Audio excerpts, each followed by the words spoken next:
You just finished watching some cool chick melting some metal. And you say to yourself, I'm edgy, I'm creative, why not me? In today's video, I'm gonna teach you how to make a simple silver band in the easiest way possible. Buckle up, baby, because it's just you and me. Okay, first things first, we need a recipe. Now, like any recipe, there's a million ways to make a tasty dish.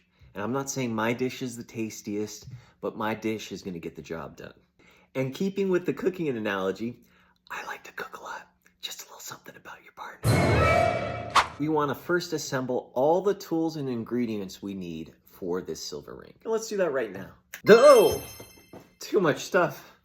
Much better. First set of ingredients are going to come from riogrande.com. This is a 12 gauge sterling silver wire. It's half round. You can get any shape of wire you want. You can get any gauge you want. It doesn't really matter. This silver solder is hard.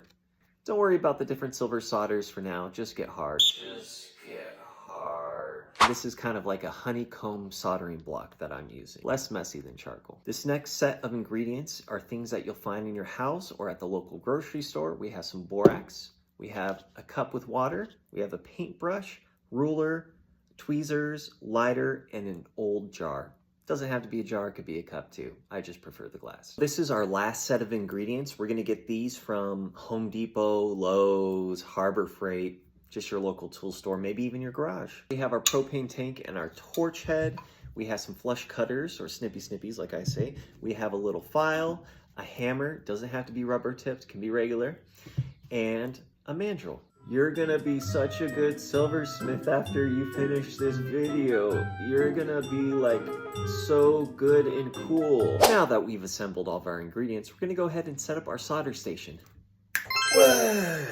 Sorry guys, I lied to you. We skipped a few sets. We're not gonna solder yet. So first we need to figure out how long we need our piece of silver. There are a lot of conversion tables online, so figure out the ring size you wanna make, and you should be able to find how long you need to make your wire. Just a little note, the gauge of your wire will also affect how short or long you need to cut your wire, so just be aware of that. I've figured out about how long I want my wire. If you had a marker, you can mark it. I'm just gonna leave my finger here and clip it.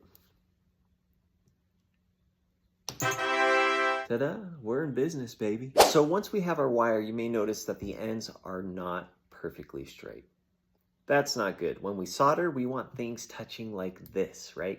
We don't want them like this. We don't want them like this. We don't like this. Because if they're not really touching nicely, it's not going to solder well. So I'm just going to take my little snippies and I'm going to try to make it as nice as possible. And I'm going to take the file, and again, I'm just trying to make the edge of this wire as smooth and straight as possible. Once those sides are flattened out, nice and straight, we're gonna go to shaping it. It's this thing again. What is it called? It's a mandrel. A mandrel. So I'm gonna take my wire and I'm gonna push it around as much as I can. Then I'm gonna take my hammer and I'm gonna bang it. So the goal of this is not to make a perfect ring right now. I'm just trying to get the ends to be touching as nice as possible. You can use your hands, you can use your pliers, you can use your teeth, although I don't recommend it. Just make sure those guys are touching. And finally, the ends are touching in a real nice way. So now it's time to move on to soldering. Let's set up that solder station for real this time. And we finally made it, baby. This is the last step, kinda, until you have a silver ring.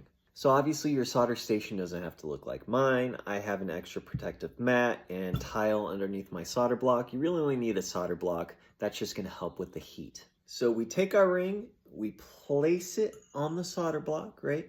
And you wanna make sure that the joint where the two ends are touching are facing you. Now we're gonna take our flux. Wait a second, Eli. What the heck is flux? Our flux is just the mineral borax. You can find it in the laundry aisle. It's not a big deal. It's pretty cheap. And you're just gonna pour a little bit in a cup and add some water to it. That's my borax, that's my flux.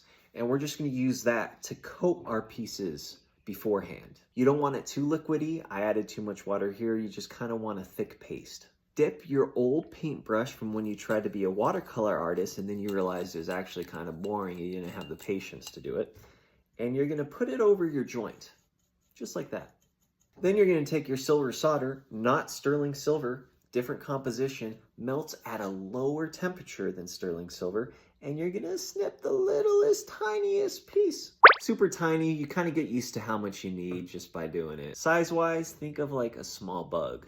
Place your little bug on the soldering block, take your little paintbrush, and again, place some flux on the solder. Okay, just to check in and make sure that we're on the same page, you and me, partner. You should have flux on your ring with the joint facing you, and a little bit of flux on your solder. I have my tweezers, my actual torch and propane, my lighter, and a glass of water. The glass of water is just optional. It's to quench the silver to make sure it's safe to touch after I heat it up. Before I put the solder on the joint of the ring, I'm gonna take my torch and take my lighter, get some fire, do that a few times so you feel comfortable, and I'm just gonna heat up the ring. The reason I'm doing this is the flux sometimes when it gets hot can kind of push the solder and make it jump away.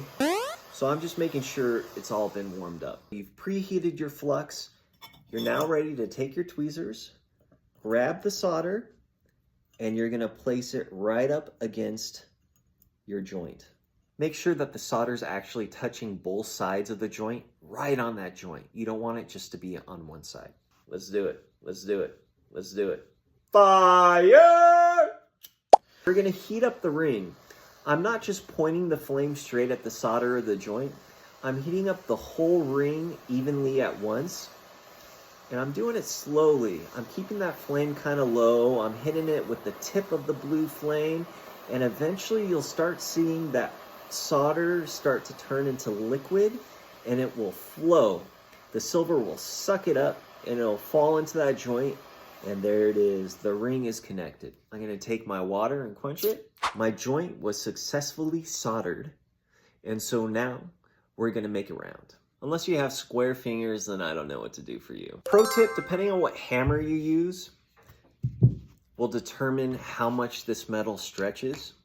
So if you're using a rubber hammer, the ring will likely be the size that you cut it for when you're hammering it into shape. If you use like a metal tipped hammer or like even a metal mandrel, the ring will stretch a little bit. So you're gonna have to get used to cutting the ring blank a little shorter than what you would actually need.